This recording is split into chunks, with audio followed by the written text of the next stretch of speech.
یہ قرآن کے معاشی نظام کی عملی بنیاد ہے کہ زمین تمام نوع انسان کے لیے ذریعہ پرورش ہے، اس پر کسی کی ذاتی ملکیت کا سوال ہی پیدا نہیں ہوتا۔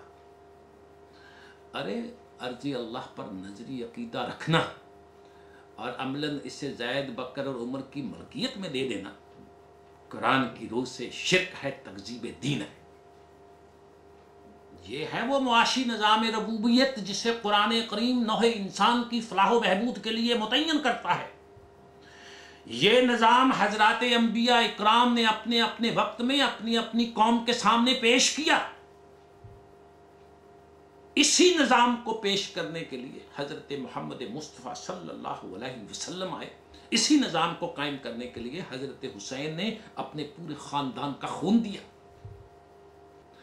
خدا کا ہر رسول اسی پیغام کو لے کے آیا، لیکن سرداران قوم اور پیشوان مذہب نے ہمیشہ اس کی مخالفت کی۔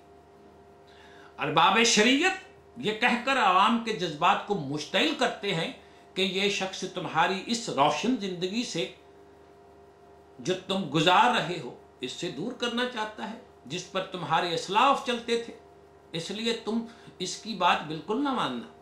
اس کے ساتھ ہی قرآن کریم یہ بھی بتاتا ہے کہ مفاد پرست طبقہ اس پیغام کی مخالفت میں براہ راست سامنے نہیں آتا، بلکہ ارباب مذہب کو آگے بڑھاتا ہے اور خود اس کی حمایت کرتا رہتا ہے۔ قرآن کریم میں داستان بنی اسرائیل میں جب حضرت موسیٰ علیہ السلام فرعون کی طرف گئے، اس سے کہا کہ خدا کے بندوں کو اپنی غلامی سے آزاد کر دے، تو اس کے لیے اس نے اپنے ہیڈ پرینسٹ حمان کو بلایا اور کہا کہ موسیٰ کا مقابلہ کر۔ یعنی خود تو وہ پیچھے ہٹ گیا اور ضرب کلیمی کے مقابلے کے لیے پیشوائیت کو سامنے کر دیا۔ مسلمانوں، آج بھی یہی کچھ ہو رہا ہے۔ ملوکیت اور براہمانیت کا یہی وہ گٹھ جوڑ ہے جو انسانیت کے لیے تباہی کا باعث ہے۔ براہمن راجا کو ایشور کا اوتار بتاتا ہے، راجا براہمن کی سیوا کرتا ہے، پوپ کیسر کے حقوق الوہیت کی سندیں تراشتا ہے۔ مقصد دونوں کا یہ ہے کہ غریبوں اور ناداروں کو جہالت امیز افیون دے کر مدہوش رکھا جائے اور ان کی گاڑے پسینے کی کمائی پہ دونوں عیش کرتے رہیں، ایک ٹیکس وصول کرتا رہے، دوسرا نظر و نیاز۔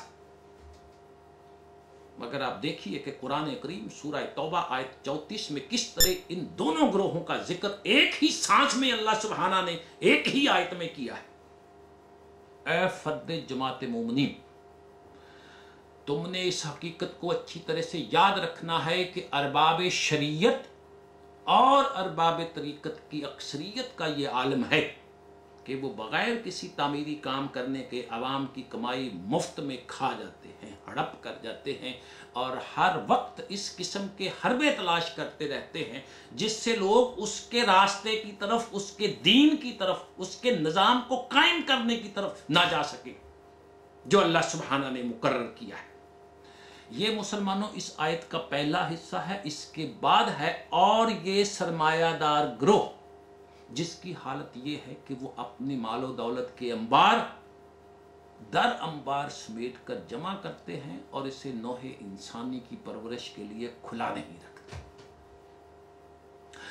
اب میں یہ جو کچھ کہہ رہا ہوں، جو میں نے بیان کیا ہے کہ قرآن کا معاشی نظام یہ ہے کہ تمام مسلمانوں کو، بلکہ دنیا میں بسنے والے تمام انسانوں کو ضروریات زندگی ملنا چاہیے۔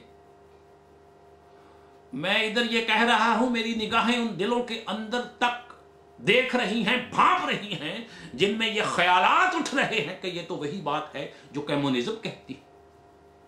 اس لحاظ سے کمیونزم اور اسلام ایک ہے۔ ہماری بڑی مصیبت یہ ہے کہ ہم بہت جلد باز واقع ہوئے ہیں۔ کسی بات میں ذرا سی مشابہت دیکھی، ہم نے جھٹ سے کہہ دیا یہ عین اسلام ہے۔ اقوام مغرب نے اپنے ہاں جمہوری نظام رائج کیا، ہم نے شور مچا دیا اسلام جمہوریت کا مذہب ہے۔ کیوں؟ کیونکہ قرآن کی سورہ شورى آیت 38 میں ہے کہ ان کے معاملات باہمی مشاورت سے طے ہوں گے۔ مسلمانوں، مغربی جمہوریت اور اسلام کی مشاورت میں زمین آسمان کا فرق ہے۔ بالکل اسی طرح جب ہم نے دیکھا کہ کمیونزم بھی ذاتی ملکیت کی نفی کرتا ہے، قرآن بھی ذرائع پیداوار پر ذاتی ملکیت تسلیم نہیں کرتا، تو ہم نے شور مچانا شروع کر دیا کہ اسلام اور کمیونزم ایک ہیں۔ ارے اسلام اور کمیونزم ایک ہونا تو ایک طرف، یہ دونوں ایک دوسرے کی ضد ہیں۔ مسلمانوں، اگر اسی قسم کی جزوی مشابہتوں سے ہم نے اسلام کو دوسرے نظام ہائے زندگی سے ملانا شروع کر دیا تو کوئی عجب بات نہیں کہ کل کو ہم کہہ دیں گے کہ بھارت کا سیکولر نظام بھی عین اسلام ہے، کیونکہ انہوں نے شراب کو ممنوع قرار دیا، اسلام بھی اسے ناجائز قرار دیتا ہے۔ آریہ دھرم اور اسلام ایک ہیں، کیونکہ آریہ سماج میں بت پرستی کو برا سمجھا جاتا ہے، اسلام بھی اسے شرک سمجھتا ہے۔ ایسی بات نہیں۔ حقیقت یہ ہے کہ اگر کوئی ازم اس دنیا میں جو انسانوں نے بنایا ہے ضابطۂ زندگی کی حیثیت سے اسلام کے خلاف ابری ہے تو وہ کمیونزم ہے۔ دین اس نظام زندگی کا نام ہے جو ایک مخصوص آئیڈیالوجی، نظریہ حیات کی بنیادوں پر متشکل ہے، اور مسلمانوں وہ آئیڈیالوجی اگر حق پر ہے تو وہ نظام، وہ دین بھی حق پر ہے۔ اگر وہ بنیاد، اس نظام کی بنیاد باطل پر ہے تو اس پر استوار نظام بھی باطل ہے۔ اسلام دین حق ہے، کمیونزم دین باطل ہے۔ اب ہم اس کو تھوڑی سی وضاحت سے بیان کرتے ہیں۔ دنیا میں بہت سے مذاہب ہیں لیکن اس کی حیثیت نظام زندگی کی نہیں۔ مذاہب کے متعلق ہمارا عام تصور یہ ہے کہ وہ انسان کا پرائیویٹ عقیدہ ہے جس کا مقصد خدا اور بندے کے درمیان انفرادی تعلق پیدا کرنا ہے۔ اس کا تعلق انسان کی اجتماعی زندگی سے نہیں، نظام سے نہیں۔ یہی وجہ ہے کہ مذہب پرست لوگوں کے یہاں مملکت سیکولر بھی ہو سکتی ہے۔ انگلستان کے باشندے عیسائی ہیں لیکن ان کی مملکت سیکولر ہے، یعنی ان کا مذہب گرجے کی چار دیواری تک محدود ہے، اس سے باہر کی دنیا سے اس کا کوئی تعلق نہیں۔ بالکل یہی کیفیت ہندوستان کی ہے۔ وہاں کے باشندوں کی اکثریت ہندو مذہب کی پیرو ہے لیکن مملکت آئینی طور پر سیکولر ہے۔ اس کا مطلب یہ ہے کہ عیسائیت یا ہندو مت کو ان کے اجتماعی نظام سے کوئی تعلق نہیں، لہذا یہ دین نہیں، مذہب ہے۔ جب یہ دین نہیں تو ان کا دین، جسے ہم نظام زندگی کہتے ہیں، نظام زندگی کی حیثیت سے اسلام کے مد مقابل آنے کا سوال ہی پیدا نہیں ہوتا۔